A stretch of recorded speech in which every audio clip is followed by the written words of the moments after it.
dan mohon di diperbanyak ya kehadirannya. Misalnya ada 100 satu posyandu, usahakan 50% lah mereka bisa hadir targetnya atau 60 orang. Karena jangan sampai posyandu itu hanya beberapa datang untuk periksa di sana, ternyata bayi-bayi kan kita masih banyak. Nah, berarti begitu. Saya juga berterima kasih kepada RT Posyandu Baung khususnya, kemudian juga Tunaan. Kalau saya lihat itu banyak yang hadir, termasuk juga Urami. Terima kasih. Terus juga kepada Biawan juga terima kasih saya, karena sangat termasuk yang lain. Mohon nanti diingatkan ya jumlah bayi balita, bagaimana caranya kita usahakan.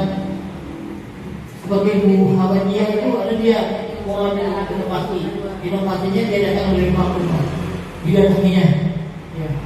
Jadi banyak yang datang ya harus bekerja karena saya tadi tapi waktu kita luang ya, waktu luang. Memang bukan itu kita tantangan kita ke depannya untuk posyandu tadi supaya bisa menarik perhatian dari ibu yang memiliki bayi balita bisa datang ke posyandu.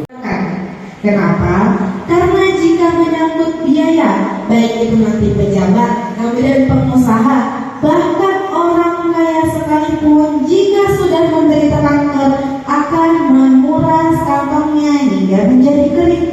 Ya, bahkan ada yang menjual aset-aset berharganya, namun tak kunjung sembuh. Nah, di sini bisa kita lihat, kanker merupakan perubahan sel normal menjadi tidak normal atau abnormal. Kanker bisa berasal dari tumor, dan tumor itu sendiri dibagi menjadi dua bagian. Yang pertama bisa kita lihat di sini, tumor jinak, pertumbuhannya itu lambat, tetapi bila dibiarkan dan tidak segera ditangani akan menjadi tumor ganas. Dan kalau sudah menjadi ganas, itulah yang dinamakan kanker ataupun cancer. Bahayanya lagi, sel kanker bisa berpindah ke bagian tubuh lain, melalui pembuluh darah, atau bisa kita sebut dengan metastasis di sini. Ini contohnya ibu-ibu sekalian. Tumor bisa tumbuh di mana saja di bagian tubuh kita, contohnya di punggung, kaki dan tangan, di tengkuk leher dan di pundak. Bahayanya lagi, kanker bisa tumbuh di area sensitif yang ada di mata kita. Ini contohnya. Kemudian di sebelahnya ada lipoma. Lipoma ini adalah jaringan lemak yang tumbuh di bawah kulit. Ini proses pengangkatannya. Kemudian ini hasilnya. Selanjutnya di sini, mari kita kenali Bapak Ibu sekalian, faktor-faktor apa saja kira-kira pemicu dari terjadinya kanker. Mungkin yang di sini ibu-ibu atau Pak Lurah ada yang tahu faktornya apa saja kira-kira? Makanan, ada lagi? Rokok, pola hidup. Nah, benar sekali. Bisa kita lihat di sini. Apakah dari jawaban ibu maupun Pak Lurah ada nanti yang kita sebutkan di sini? Di sini yang pertama dari genetik atau keturunan. Contoh, bila bapak atau Pak Lurah, ibu ataupun Pak Lurah yang mempunyai riwayat keluarga yang pernah terkena kanker, baik itu dari ayah, ibu, kakek maupun nenek, maka kemungkinan besar akan diturunkan ke generasi selanjutnya. Untuk poin pertama ini diperhatikan lagi silsilahnya dari generasi pertama maupun dari generasi keduanya ya. Kemudian yang kedua dari faktor kimia atau fisika. Kimia di sini berasal dari kebiasaan yang harus dirubah. Kenapa? Karena menelpon yang lamanya dari 30 menit kemudian sambil HP-nya dicas itu berbahaya. Kenapa? Karena paparan radiasinya meningkat 1000 kali lipat dari sebelumnya.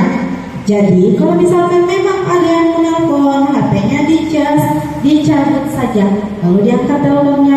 Ini tidak hanya berlaku pada ibu-ibu saja maupun bapaknya di rumah, tapi ini juga berlaku pada anak-anak di zaman sekarang. Yang mana kalau misalkan main HP, kemudian HP-nya lobet, tetap mau dimainkan sambil dicas, betul tidak?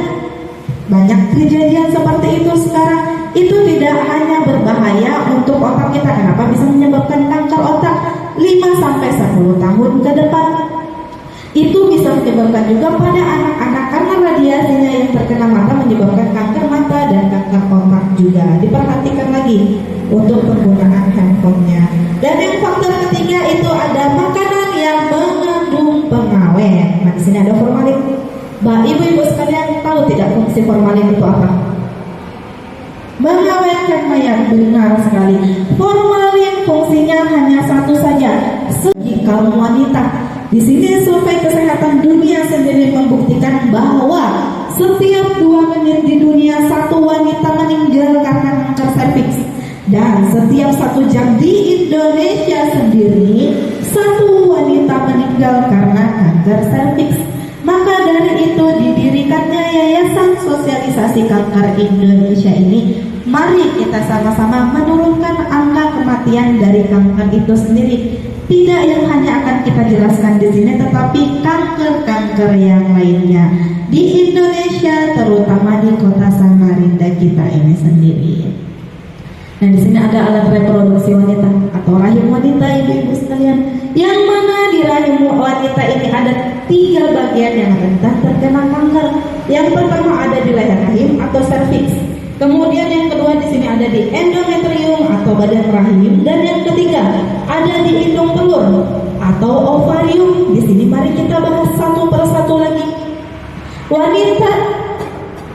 Wanita yang beresiko terkena kanker yang ada di leher rahim atau serviks. Yang pertama, wanita yang sering bergonta-ganti pasangan. Nah, kemudian yang kedua, wanita yang melakukan seks bebas atau seks di bawah usia 16 tahun atau menikah.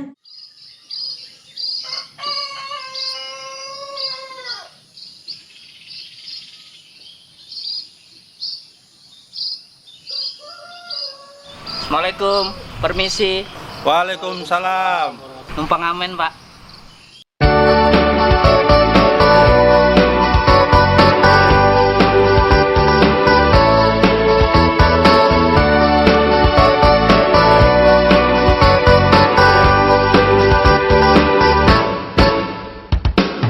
Kotaku yang tercinta, kotaku Samarinda, kota tepian, tapi aman dan nyaman.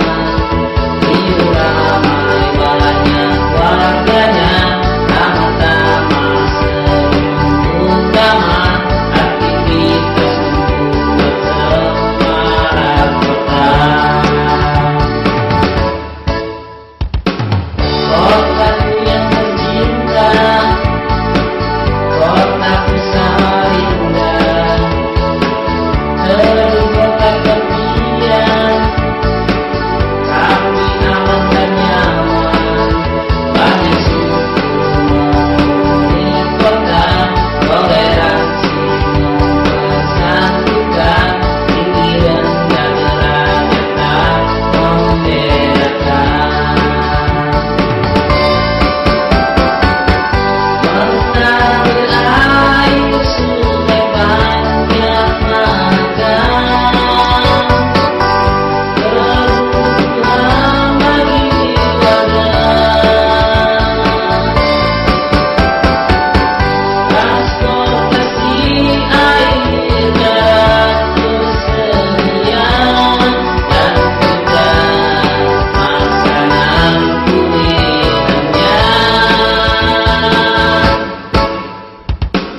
Kotaku yang tercinta, kotaku Samarinda, kota tepian, tapi aman dan nyaman. Hiu ramai banyak warganya, taman-taman senyum utama, aktivitas untuk bercemara kota.